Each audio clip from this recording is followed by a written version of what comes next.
صبح سے لے کر شام تک گفتگو کے کلاوے ملانا، لمبی چوڑی باتیں کرنا، اس میں جھوٹ کی آمیزش کا ہو جانا، غیبت کا شامل ہو جانا، بہت ساری آلائشوں سے اپنی زبان کو بھر لینا، منع فرما دیا، میں حکم دے دیا کہ تم اس طرح کرو، تم میری یاد میں لگ جاؤ، تم صبح و شام میری پاکی بیان کرو، تم میری طرف متوجہ ہو جاؤ۔ رسول کائنات صلی اللہ تعالی علیہ وآلہ وسلم کی بارگاہ عالی مرتبت میں، عزت و عظمت میں ایک بوڑھے صحابی حاضر ہوئے اور عرض کی، یا رسول اللہ صلی اللہ تعالی علیہ وسلم، میں بڑی دور سے آیا ہوں، پتہ نہیں دوبارہ آپ کی زیارت مجھے نصیب ہو سکے کہ نہ ہو سکے، یا رسول اللہ صلی اللہ علیہ وسلم مجھے کوئی ایک ایسی بات ارشاد فرما دیں کہ جو مجھے کفایت کر جائے، یعنی اس سے میری دنیا بھی بن جائے اور میری آخرت بھی بن جائے، ایک بات۔ تو نبی پاک صلی اللہ علیہ وسلم نے فرمایا، تیری زبان ہر وقت اللہ کے ذکر سے تر رہنی چاہیے، یہ بات تجھے کفایت کر جائے گی، تیرا فائدہ کر جائے گی، دنیا اور آخرت میں تجھے نفع دے جائے گی۔ اسلام نے ہر وقت ذکر الہی کا حکم دیا، سونے کے وقت کی دعا بھی سکھلائی، اٹھتے وقت کے الفاظ بھی سکھائے۔ اسلام نے کہا کہ کھانا کھانا ہے تو بسم اللہ شریف سے شروع کر لینا، اور جب ختم کرنا تو الحمدللہ پہ ختم کر لینا، جب تمہیں کوئی چیز بھلی لگے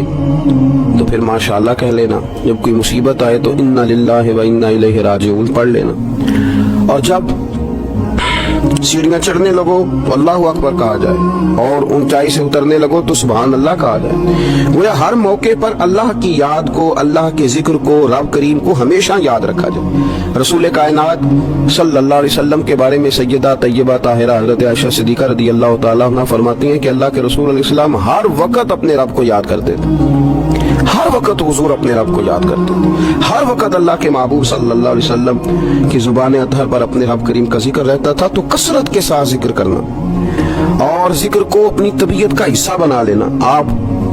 کتاب و سنت کا جب مطالعہ کرتے ہیں تو آپ غور فرمائیں کہ نبی پاک صلی اللہ علیہ وسلم نے مختلف صورتوں کے فضائل بیان کیے، پھر نبی پاک علیہ السلام نے اللہ کے مختلف اسماء کا، مختلف ناموں کی فضیلت بیان کی۔ فرمایا جو آدمی سبحان اللہ کہتا ہے اسے 30 نیکیاں ملتی ہیں، اور جو تسبیح فاطمہ ہی پڑھ لے رضی اللہ تعالی عنہا، تسبیح فاطمہ یعنی 33 بار سبحان اللہ، 33 بار الحمدللہ، 34 بار اللہ اکبر، جو شخص یہ پڑھ لے اس کے گناہ سمندر کی جھاگ کے برابر بھی ہوں۔ سمندر کی جھاگ کون ماپے گا کہ سمندر کہاں سے چلا اور کہاں پہنچا؟ تو فرمایا سمندر کی جھاگ کے برابر بھی اگر اس کے گناہ ہوں گے، اتنا بڑا پاپی بھی ہو، تو یہ اللہ کا ذکر کرنے کی برکت سے، تسبیح فاطمہ پڑھنے کی برکت سے اللہ اس کے گناہوں کو معاف فرما دے۔ تو حضور سید عالم صلی اللہ تعالی علیہ وسلم نے ذکر کی فضیلت بیان کی۔ نبی پاک صلی اللہ علیہ وسلم نے بہت سارے اسماء تھے جن کی عظمت، عزت، رفعت بیان کی، فرمایا اس کے ساتھ اللہ کا ذکر کرو۔ صورتوں کے فضائل بیان کی۔ ہمارے ہاں میں نے دیکھا ہے کہ بعض واعظین اور بعض نقیب حضرات یا بعض ایسے لوگ جو بات کرتے ہیں تو اگر ان کی بات توجہ سے نہ سنی جائے تو وہ خود کئی دفعہ کہہ دیتے ہیں کہ میری بات ضائع نہ کر دینا، میرا جملہ ضائع نہ کر دینا۔ وہ سمجھتے ہیں کہ یہ بڑی اہم بات تھی جو میں کرنے جا رہا ہوں، اور کئی لوگ آپ ان کی بات توجہ سے نہ سنیں تو ان کے چہرے پر اظہار ناراضگی نمایاں ہو جاتے ہیں کہ یار میں بات کر رہا تھا، اس بندے نے توجہ ہی نہیں کی۔ تو نبی پاک صلی اللہ علیہ وسلم کی جو باتیں ہیں، جو حضور نے فضائل بیان کیے کہ لا حول ولا قوت الا باللہ، تمہیں غموں سے نجات دے گا، اور نبی پاک صلی اللہ علیہ وسلم نے یہ جو فضیلت بیان کی کہ جب تم کہتے ہو سبحان اللہ و بحمدہ سبحان اللہ العظیم، تو زمین آسمان کے درمیان جتنی جگہ ہے اتنا اللہ تمہیں اجر کا بھر کے جو ہے وہ عطا فرماتا ہے اپنے فضل سے۔ تو یہ جو حضور نے مختلف اذکار کی فضیلتیں بیان کی، جو نبی پاک صلی اللہ علیہ وسلم نے پہلا کلمہ شریف کے بارے میں فرمایا کہ یہ سب سے افضل کلمہ، اور سب سے افضل دعا کے بارے میں فرمایا کہ الحمدللہ کہنا سب سے افضل دعا ہے۔ تو یہ اذکار کے جو فضائل حضور نے بیان کیے، تو کیا معاذ اللہ ہم ان کو ضائع کریں گے؟ ان باتوں کو ایک عام آدمی کی بات تو ضائع کی نہیں جا سکتی، تو رسول کریم صلی اللہ علیہ وسلم کی بات کو کیا ضائع کیا جائے گا؟ تو پھر جو بات سمجھنے کی ہے، جو بات غور کرنے کی ہے، جس پر ہمیں خاص توجہ دینی ہے، وہ یہ ہے کہ ہم ہر اس فضیلت کو ڈھونڈیں، تلاش کریں جو نبی پاک نے بیان فرمائی، اور پھر ہم اس فضیلت کی روشنی میں ان اذکار کو کرنے کی کوشش کریں، ان ساری باتوں کی طرف توجہ کریں۔ اور جب آپ اللہ کا ذکر کر رہے ہوتے ہیں نا، تو تو جس طرح آپ کے وجود کی غذا ہے روٹی کھانا پانی ہوا صحت سانس یہ آپ کے وجود کو زندہ رکھتی ہے، تو ایک روح کی غذا ہے، روح کی غذا ہے رب کریم کا ذکر، اللہ کی یاد۔ ہمارے ہاں زیادہ تر یہ ہوتا ہے کہ اللہ کا ذکر تو کیا جاتا ہے تو اس طرح کیا جاتا ہے جیسے طوطے نے کوئی لفظ رٹ لیے ہیں تو اب وہ بیان کر رہے ہیں۔ ہمارے صوفیاء نے بزرگوں نے لکھا ہے کہ وہ جو کہا گیا کہ الا بذکر اللہ تطمئن القلوب، یاد رکھو اللہ کے ذکر میں دلوں کا چین ہے، تو بعض لوگ کہتے ہیں میں تو بڑی تسبیح پڑھتا ہوں پھر بھی بے سکون رہتا ہوں، تو اس کا جواب وہ یہ دیتے ہیں کہ چونکہ انہوں نے اللہ کا ذکر کیا تو صحیح، لیکن اس طرح کرتے رہے جیسے طوطا رٹ کے کر رہا تھا۔ اگر غور کرتے اس بات پر، توجہ دیتے اس بات پر، اگر ان کا یہ ایک ذہن بن جاتا کہ میں بھلا کیا کہہ رہا ہوں، جب ان کی زبان سے نکلتا سبحان اللہ، تو پھر غور کرتے کہ میں نے یہ کہا ہے کہ اللہ پاک ہے، اللہ پاک۔ اب یہ چیز جب ان کے ذہن کے اندر، ان کے دماغ سے، ان کی روح سے ٹکرائے گی، تو جب انہوں نے کہا کہ میرا رب پاک ہے، سبحان اللہ عما یشرکون، وہ پاک ہے ان چیزوں سے جن سے لوگ اس کے ساتھ شرک کرتے ہیں، تو اب جب کہا کہ وہ پاک ہے اور اس نے جو چیز بنائی ہے وہ حسین و جمیل ہی بنائی ہے، ہر عیب سے پاک ہے، وہ اس نے ہر چیز بہترین نقش و نگار کے ساتھ بنائی ہے، تو بتائیے کہ جب یہ سبحان اللہ کا معنی اور اس کا مفہوم سمجھ کر اللہ کا یہ ذکر کیا گیا، تو اب اس طرح نہیں ہو گیا کہ جیسے پورے وجود کے اندر خوشبو بکھر گئی ہو، اب یوں نہیں محسوس ہو گیا کہ جیسے بالکل ساری طبیعت ٹھنڈی اور پھولوں کی طرح ہو گئی، ویسے نہیں محسوس ہو گیا کہ جیسے اللہ نے کوئی قوت طاقت اور روحانیت عطا کر دی۔ اور پھر جب کسی شخص نے کہا کہ الحمدللہ، تمام تعریفیں اللہ کے لیے، تب آپ اندازہ فرما لینا کہ وہ کتنا عظیم اور کتنا بڑا مالک ہے، کہ کہا جا رہا ہے کہ میں کسی کی کوئی جھوٹی تعریف نہیں کروں گا، مجھ سے کسی کی خوشامد نہیں ہوتی، اور کوئی کتنا بھی اونچا چلا جائے یہ ساری تعریفیں کمزور ہیں، حدود والی ہیں، ایک رب ہے الحمدللہ جس کے لیے تمام تعریفیں اسی رب کے لیے۔ اور جب کہا اللہ اکبر، اللہ بہت بڑا ہے، جب اس کی زبان سے یہ جملے نکلتے ہیں تو آپ ذرا غور فرمائیں کہ وہ کہاں پہنچ جاتا ہے۔ وہ پھر کیا کبھی کسی سے ڈرے گا؟ وہ کسی چیز کا خوف طاری کرے گا؟ کوئی چیز ایسی ہوگی جو اس کے نفسیات پر حاوی ہو سکے؟ سب سے بڑا تو اللہ ہے، تو وہ کبھی بھی کسی بڑے آدمی کے رعب کا شکار نہیں ہوگا، وہ کبھی کسی کی دولت، کسی کا اقتدار، کسی کی قوت اور کسی کی ظاہری طور پر تھوڑی بہت چمک اسے خیرہ نہیں کر سکے گی، اس لیے کہ وہ جانتا ہے کہ اکبر صرف اللہ ہی ہے۔ تو اب اس کے اندر بہت بڑی طاقت آئے گی، بہت بڑی ہمت آئے گی، وہ بہت زیادہ اپنے آپ کو قوت والا محسوس کرے گا۔ تو یہ جب تھوڑا سا غور کرتا ہے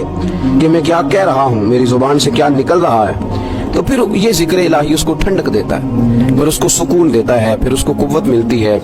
اس لیے میرے نبی پاک صلی اللہ علیہ وسلم نے فرمایا، یہ بخاری مسلم کی حدیث ہے، نبی پاک صلی اللہ علیہ وسلم نے فرمایا اس کی مثال جو رب کا ذکر کرے اور اس کی مثال جو اللہ کا ذکر نہ کرے، مثل الحی والمیت، ان لوگوں کی مثال کی طرح ہے جو زندہ اور مردہ ہوتے ہیں۔ وہ ذکر کرنے والا زندہ ہے، ذکر کرنے والا زندہ ہے، اور ذکر نہ کرنے والا ہواؤں میں اڑ رہا ہے، کروڑوں روپے اس کی جیب میں پڑے ہوئے ہیں، لاکھوں کا سرمایہ ہے، بہت سارے لوگ جانتے ہیں، وہ محسوس کرتا ہے کہ بڑا جانا پہچانا جاتا ہوں، بڑا سمجھا سکھایا جاتا ہوں، بڑے لوگ میرے نام سے آگاہ ہیں، شعوری طور پر میں ایک بڑا آدمی ہوں، لیکن ہے مردہ، اس لیے کہ زندگی تو زندہ دلی کا نام ہے۔ مردہ دل کیا خاک جیا کرتے ہیں، زندہ وہ ہے جس کا مصلی آباد ہے، زندہ وہ ہے جس کی زبان اللہ کو یاد کرتی، زندہ وہ ہے جس کا کبھی کبھی دل کرتا ہے کہ آج قرآن شریف کھول لوں، زندہ تو وہ ہے جس کی طبیعت چاہتی ہے کہ یار آج لاؤ نا تسبیح، تھوڑا سا درود و سلام اپنے محبوب پہ پڑھوں، زندہ تو وہ ہے جو کبھی کبھی اس کی یاد میں محو ہو، اکیلے بیٹھا بھی ہو تو پھر بھی اس کی زبان پہ ذکر اور آنکھوں میں آنسو جاری ہو جاتے، جس کو یاد کر کے محو ہو جاتا ہے۔ یاد رکھیں ذکر الہی انسان کو زندہ رکھتا ہے، توانائی دیتا ہے، روحانیت دیتا ہے، اس کو سکون کی دولت دیتا ہے۔ اپنے معاملات کو جب ترتیب دیں تو اذکار کی پابندی کریں۔ ہمارے جو طریقت کے سلسلے ہیں نا، یہ بنیادی طور پر طریقت کے سلسلے دو کام کرتے ہیں، ایک تو عقیدے کو پختہ کرتے ہیں،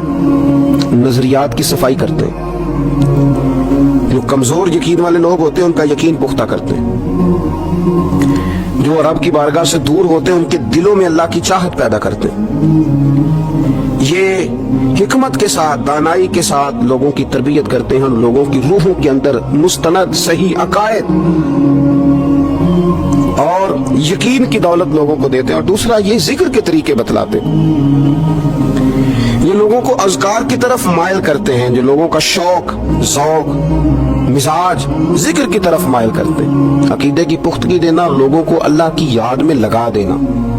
الف اللہ تے چمبے دی بوٹی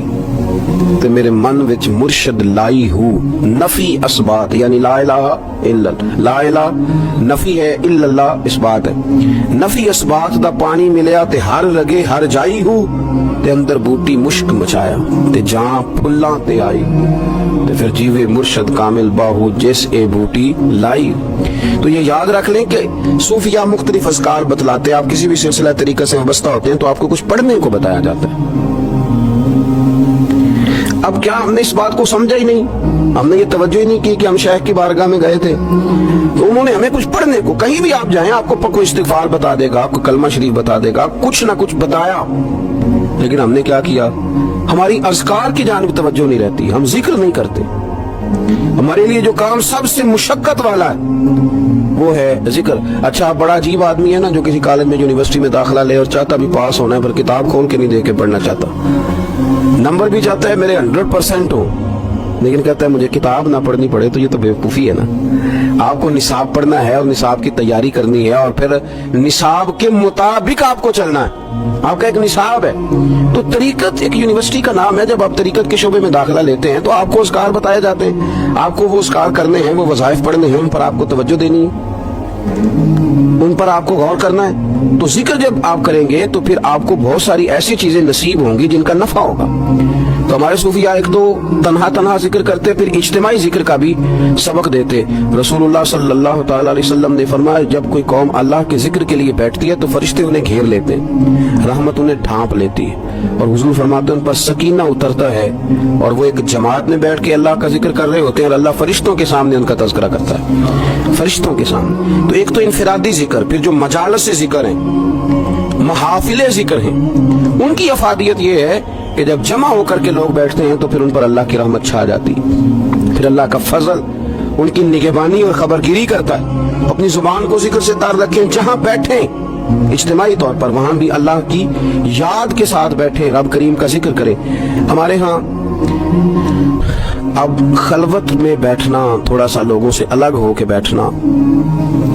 تنہائی میں بیٹھنا، یہ لوگوں کے لیے اس لیے مشکل ہو گیا ہے کہ لوگ ذکر میں تو بیٹھ نہیں سکتے،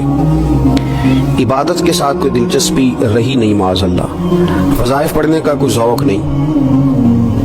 تو تنہائی میں بیٹھ نہیں سکتے۔ حالانکہ ترمذی شریف میں حدیث ہے، نبی پاک صلی اللہ علیہ وسلم نے فرمایا تمہارے لیے بہتر ہے کہ اپنے گھروں کو لازم کر لو،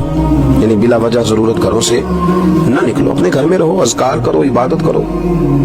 یہ اگرچہ اسلام کے اندر رہبانیت نہیں، سارا کچھ چھوڑ چھاڑ کے مسجد میں بیٹھنے کا حکم نہیں ہے، لیکن آپ دیکھیں نا کہ حضور علیہ السلام کی حیات مبارکہ میں کچھ اوقات ایسے ملتے ہیں کہ سرکار خلوت میں تشریف لے جاتے، تنہائی میں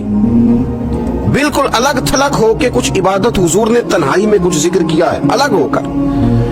اعلان نبوت سے پہلے اللہ کے محبوب علیہ السلام مہینوں غار ہرا میں رہا کرتے تھے، وہاں کیا ہوتا تھا؟ اللہ کا ذکر ہوتا تھا، اللہ کی یاد ہوتی تھی، عبادت، ریاضت، تقوی، پرہیزگاری۔